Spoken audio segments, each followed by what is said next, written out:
С помощью творчества можно узнать многое. Например, познакомиться с эпосами нашей республики. И да, мы не в библиотеке и не в театре.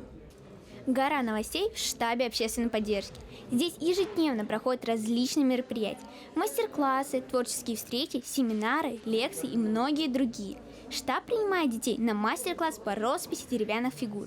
Персонажи эпоса «Урал-Батыр» для ребят от современной студии дизайна этнических проектов «Биг Байман». Эпос «Урал-Батыр» — это как крутой блокбастер наравне с хитами Марвела и «Властелина кольца», к примеру.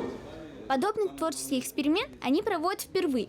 По мне так очень удачно. Интересно, а самим ребятам-то нравится? Как ты думаешь, почему вас привели сюда?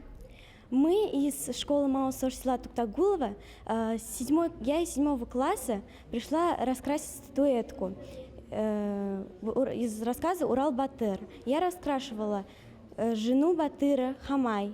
Мы пришли сюда во время вместо уроков, и пришли мы сюда узнать нашу родину, Республику Башкортостан. В течение часа они слушают историю Урал-Батыра, расписывают деревянные фигурки. Ребята приехали в башкирскую столицу из города Туймазы.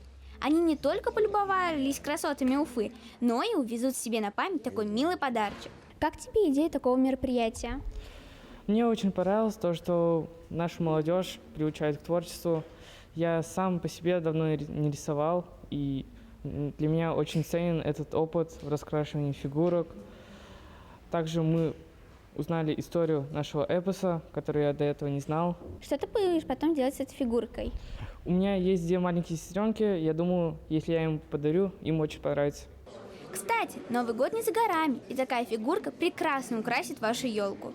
Уверена, что для многих из этих ребят подобное творчество впервые. Вот такой необычный творческий мастер-класс организовала современная студия дизайна этнических проектов «Биг Байман». Оказывается, через рисование и живопись можно узнать больше о народных эпосах. Помните, искусство не только наполняет нашу жизнь радостными красками, но и создает художественный вкус человека. Давайте будем все это прокачивать, тем более теперь мы знаем как. Айлина Султанова, Равшан Артыков, специально для Горы новостей.